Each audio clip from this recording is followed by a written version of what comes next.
ప్రభునందు నాకు అత్యంత ప్రియమైనటువంటి వారులారా, మన ప్రభువును రక్షకుడినైనటువంటి యేసుక్రీస్తు వారి యొక్క శుభనామములో మీ అందరికీ నా హృదయపూర్వకమైన శుభములు వందనములు తెలియజేస్తున్నాను.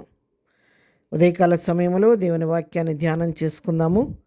ఈరోజు వాక్య ధ్యానము కొరకు మనం తీసుకున్నటువంటి లేఖన భాగము ఇర్మియా గ్రంథము 1వ అధ్యాయము 5వ వచనం చదువుకుందాం.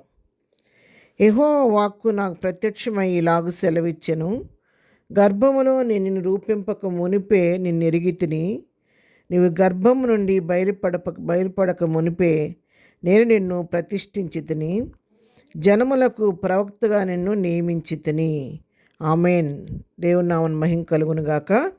ప్రవక్త అయినటువంటి ఇర్మియాతో ప్రభువు చెప్తున్నటువంటి మాటలు, నేను నీ తల్లి గర్భంలో నీకు రూపు ఏర్పడక మునిపే నేను ఎరిగి ఉన్నాను.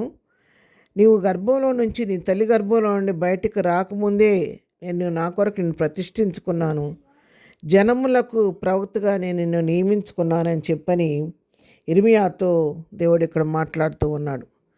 అవును ప్రియులారా, మన లోకంలో తల్లిదండ్రులైనటువంటి వారు మన భూమి మీదకి వచ్చిన తర్వాత మనల్ని చూస్తారు.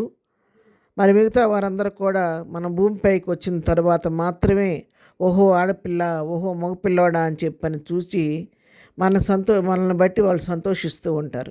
కానీ మనల్ని కన్నటువంటి తల్లికి కూడా మనకు తెలియదు. కానీ ఆ తల్లి గర్భంలో ఉండగానే నిన్ను నన్ను ప్రభు చూస్తూ ఉంటాడు. అంతేకాదు, ఆయన చూడటం మాత్రమే కాదు, నువ్వు తల్లి గర్భంలో ఉండగానే లోకంలోకి వచ్చిన తర్వాత నువ్వేం చేయాలో, నువ్వు ఎలా బ్రతకాలో, ఎంతకాలం ఉండాలనే విషయాలకు కూడా ఆయన ముందుగానే మరి తను నిర్ణయించి పెడతాడనమాట. నిర్ణయించి ఫలానా బిడ్డ ఇంతకాలం ఈ లోకంలో జీవించాలి, ఈ విధంగా తను జీవించాలి, ఈ పరిచర్లో తను ఉండాలి, నా మహిం కొరకు ఈ విధంగా ఈ బిడ్డ వాడబడాలని ప్రభువు నిన్ను నన్ను ముందుగానే తన కొరకు కొందరిని ఏర్పాటు చేసుకుంటాడు. అందుకే మరి ఇక్కడ 139వ కీర్తనలో దావీదు చెప్తాడు, ఆ మాటలు చక్కగా చెప్తాడు. చూడండి, 16వ వచనం, నేను పిండమునై ఉండగా నీ కన్నులు నన్ను చూచెను, నియమింబడిన దినములలో ఒకటైనా కాకమునిపే నా దినములన్నీ నీ గ్రంథములో లిఖితములాయెను అంటాడు. నేను పిండముగా ఉండగానే నీ కన్ను నన్ను చూచిందయ్యా. నా తల్లి గర్భంలో నాకు ఇంకా రూపు ఏర్పడక ముందే పిన్నంలాగా ఒక ముద్దలాగా ఉన్నప్పుడే నీ కన్నులు నన్ను చూచినయి. నీ నియమింపడిన దినములు ఒక్క దినమన్నా కాకపోయినా దినములన్నీ నువ్వు గ్రంథంలో లిఖితం చేసి పెట్టావు అని చెప్పేసి అని ఇక్కడ మరి దావీదు చెప్తూ ఉన్నాడు. ఎందుకంటే ఆయన మన సృష్టికర్త, మన పరమ తండ్రి కాబట్టి ఆయనకు మన మీద సర్వాధికారం కలిగి ఉన్న దేవుడు, ఆయన చేతులతో మనం నిర్మించిన దేవుడు కాబట్టి, ఆయన సమస్త ఎరిగిందాడు కాబట్టి నిన్ను నన్ను ఒక ప్రత్యేకమైన ప్రణాళికతో తల్లి గర్భంలోనే ఆయన ఏర్పాటు చేసుకుంటూ ఉంటాడు. కీర్తన గ్రంథం 119వ కీర్తన 73వ వచనం చదువుకుందాం. నీ చేతులు నన్ను నిర్మించి నాకు రూపు ఏర్పరిచెను, నేను నీ ఆజ్ఞను నేర్చుకున్నట్లు నాకు బుద్ధి దయచేయము.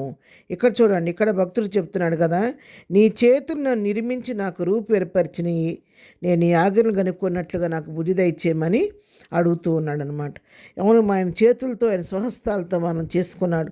సర్వసృష్టిని నోటి మాటతో చేశాడు. కానీ మానవులను మాత్రం దేవుడు తన స్వహస్తాలతో, తన స్వరూపంలో, తన పోలిక చొప్పున చేసుకొని తన జీవాన్ని మనలోకి పంపించి జీవించు ప్రాణిగా చేసి ఎందుకు చేసుకున్నాడో తెలుసా?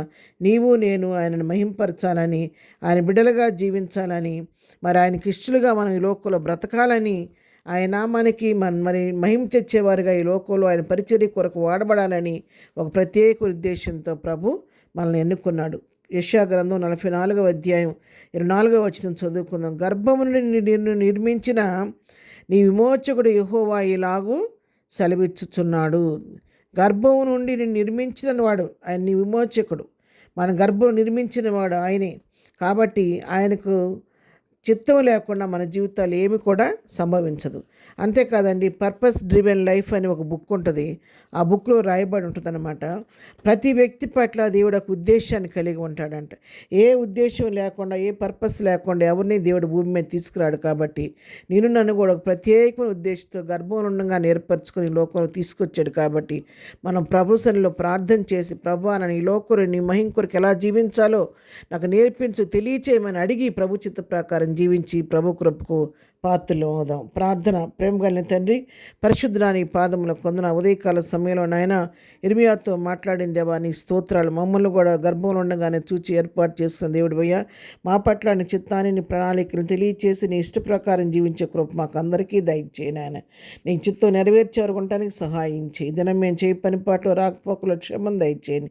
బలహీనలు ఉన్న వారిని స్వస్థపరచండి. దినం బర్త్డే మ్యారేజ్ చేసుకుని బిడ్డలు దీవించి ఆశీర్దించి ప్రతి వారి అవసరాలు మీ నామలో తీర్చమని యేసునామలో ప్రార్థించడి పొందుకొని ఉన్నాము తండ్రి. ఆమెన్. ప్రభు కృప సదాకాలం మనందరికీ తోడేయుడు నడిపించును గాక. ఆమెన్.